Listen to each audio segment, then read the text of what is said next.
Unleash the power of knowledge and connect with the heartbeat of the African diaspora.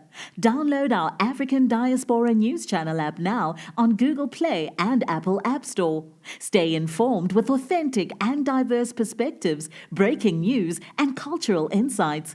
Immerse yourself in a community that celebrates unity, resilience, and progress. Experience the vibrancy of the diaspora at your fingertips. Don't miss out. Empower your perspective today. Search African Diaspora News Channel and join the conversation. Now, I know the title of this video is very controversial, the making of a dictator, but trust you me, by the time we're done with this video, you'll actually agree with me that Ghana started off on the right path, but because of the kind of leadership that they've put in office, they veered off the right trajectory. They don't stand for anything. They don't stand for nothing. It's just now a country that's hanging in the balance. No political ideologies, no firm belief, no spine, no leader that is in there for the people. Why do I say this? Because at the international platforms, the president of Ghana is the biggest Pan-African you'll ever meet. He stands on business, he speaks for Africans, he speaks truth to power until he goes home, and he backtracks on everything that he says. He's a man who has no belief. He's a man who says whatever he needs to say for as long as it's convenient to get him whatever it is that he needs, and once he gets that, he's one and done with you. Why do I say this? Because now we are seeing that he's beginning to apply his political muscle and tainting a country that was seen as the beacon of democracy in Africa. Ghana is that place that was the most honest place, one of the places that had least cases of corruption. Now they're ruining the country, all because of the person they put in office. This is the making of a dictator. Hello there, how are you doing? Welcome to another episode of our conversations. My name is Ondiro Oganga. I'm a business journalist by profession and a digital content creator. And I love coming on here and talking to you guys about Black people, Africans, our empowerment, and how we can rise up and take our rightful place at the global stage. You can connect with me on social media at Ondiro Oganga across all platforms. Now, today's video might not sit well with some, or it might be eye-opening for some. That's why we have the comment section. Just let me know what you think. I want to begin by telling you a story. So in 2019, I was in China for school. And I see these three guys walk towards my room. And as a Kenyan, I'm a Kenyan. So we're always very scared of men. Locked my door. These three men come knock on my door, and I'm like, yep, today's the day I die. And I open, and they were so kind. They were so nice, beautiful, dark-skinned, gorgeous men. And they tell me they're from Ghana. And I say to them, I like your president, and I like some of his ideologies.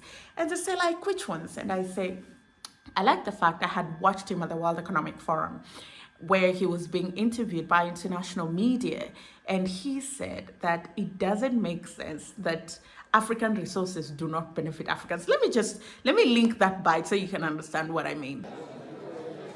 Côte d'Ivoire and ourselves, between us, we produce 60% of the world's output of cocoa. 2015, the returns to us, 2 billion to Ghana, 3.75 billion to Côte d'Ivoire, 5.75 billion amongst us. The global chocolate market is of 100 billion plus. So you're looking at a situation whereby the farmers who produce get something like 5 to 5.5% of the global value chain of their product. Something is not right there, and we need to do something about it. This moment was so pivotal for me as a young Pan-African coming up, a young journalist, because I was like, wow, finally we have leaders that have common sense and have the interest of the continent and their country at heart. And so I share with them some of these beliefs that I had, and it was just very interesting, but they were not convinced. They actually were not convinced because they get here and they know the man and they lived with the man. Then I moved to Ghana. I lived there for 2 years. And then it all began making sense. That the man was very good at international platforms. He had worked out the white man. He knew what people at the international community, both white and the black diaspora, wanted to hear, needed to hear. They needed somebody who sounded like they had the best interest at heart of their people so that they can keep getting money. And the diaspora community wants somebody who is standing on Pan-African business, which he managed to do so connivingly well, right? But the situation in the country was very different. Very, very different. The gold in that country, most of it has been sold off to Anglo Gold Ashanti. It's a country that has oil, yet still has poverty. The gold that is being mined, the Chinese have acquired permits fraudulently, and they're polluting the rivers. They've cut down trees, and all these things go back down to leadership, governance, and policy. And they happened under his administration. Now, that is not to say that Ghana has not had other bad leaders. The only difference, and the reason why this stands out, is because Mr. Man has a microphone at every international platform. He never misses an opportunity to try and paint himself as the savior of Africa, yet his own country is falling apart. And do not get me into the economics. Yes, right now the economy is beginning to recover, but it's beginning to recover from a textbook point of view. In essence, people are actually suffering.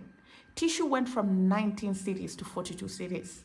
Toilet paper, a friend of mine from Zimbabwe said, even when Zimbabwe went through the great financial depression in 2008, the prices of tissue did not double. Do you know how messed up your economy needs to be for that to happen? But did this man care? No. All they did is continue to loot the country dry, give contracts to their friends, give contracts to his kids, to his daughter. But at the international platform, he knew exactly what to say. Now, this is a man who kept saying the diaspora should come to Ghana, the diaspora should come and invest. Do you think he went back to Ghana and did anything? No. They didn't create a one-stop shop for the diaspora. When you arrive, you can get a visa on arrival. You can register your business at the airport. There was nothing. No systems, no structures were actually built to enable this. Just word salad. He's actually the word salad of Africa, because they're telling people come and invest, right? Common sense dictates, it's been done in Ethiopia, so it can actually be done. Common sense dictates that if you're coming and you're coming as an investor and you have proof of funds, then there's a desk at the airport where you get visa on arrival, you can process an individual work permit, and you can register your business there and then. And then we link you up with support services. We link you with a lawyer. We link you with real estate company. 1,000,001 opportunities that government could have facilitated through policy. But guess what? They didn't. Some of the people that went to Ghana from the diaspora community, they're finding a way to survive. But most of them, they find it really hard. And so some will choose to stay, but they're in between UK and US and Ghana, or some just pack their bags and go back because the incompetence in the system is something they cannot fathom because somebody sold them a lie. You know that your country struggles with electricity and water, but you've not created systems where you say you're an investor, come, we'll waive VAT on solar products, come. When you want to, dig a borehole, we'll waive taxes on that. Nothing, just big words, big talk, and looking for the next big stage and ensuring that you have visibility. He's always talking about reparations. Again, the little money that you have in your country, you're not taking proper care of it. You're not investing it properly. You've not shown that you're somebody that has a plan. So why would anybody take you serious when you're talking about reparations?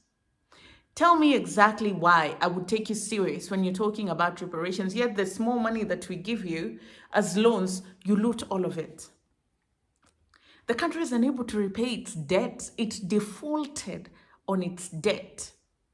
A country that has oil, that has gold, that has cocoa, that has timber, that has rubber, that recently discovered lithium, cannot pay back its debt.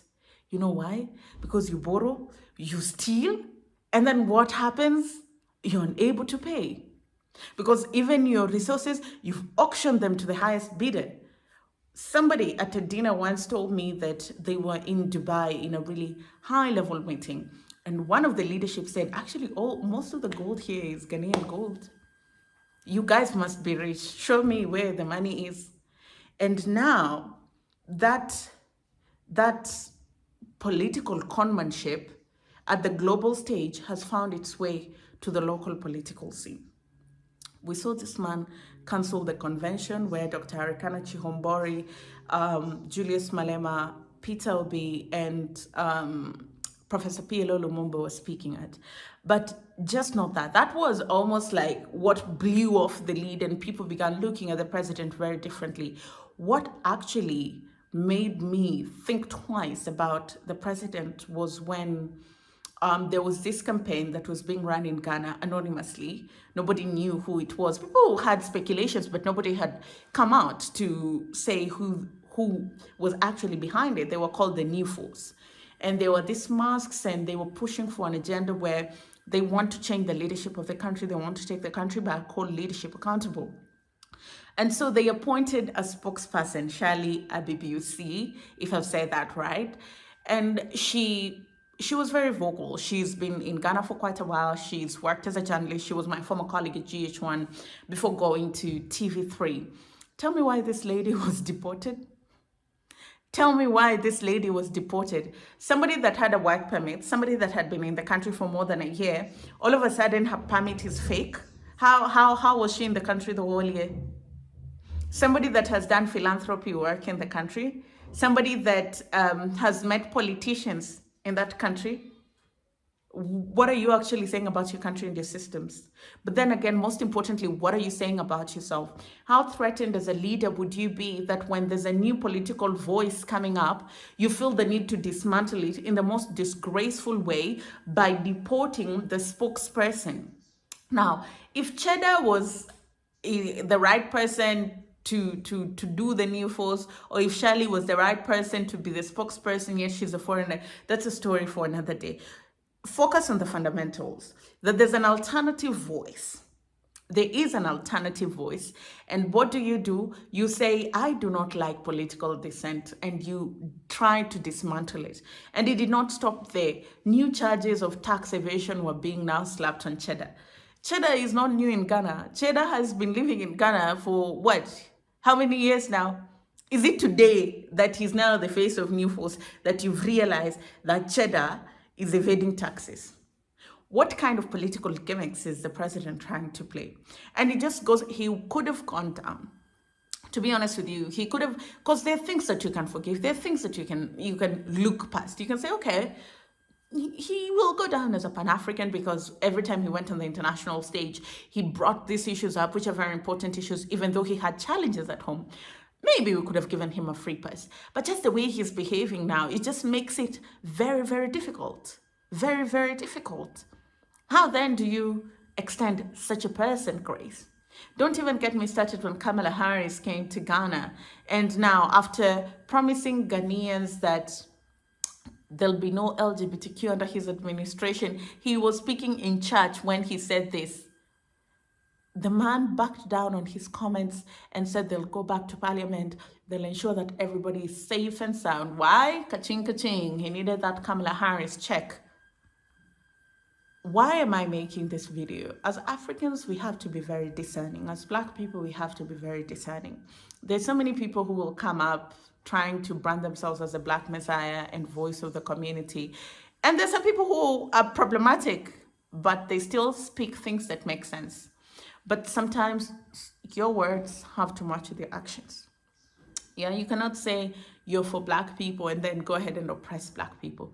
Then go ahead and dismantle the very systems that Black people have worked very hard to build up. Because impunity sets precedents. If you come into a country that is a beacon of democracy and you start dismantling alternative voices in politics, you're setting precedents for the next person that comes in. Another president comes and acts like that for 5 years, and another 5 years, forget. Nobody, we will be talking about it as history. Ghana will lose it will. And it's because I've seen it happen firsthand in Kenya. So I know, when I tell you I know, it's because I'm speaking from experience. It just takes one leader to set precedents, and then that's it. Even with the looting, Kenya is right now tumbling. You know why? Because the previous president looted, and now the current president is looting the country dry. You know why? Because there's presidents. Actually, we'll talk about this in the next video. We'll talk about the billionaire African presidents who are living like kings while their people languish in poverty. Starting with President William Ruto.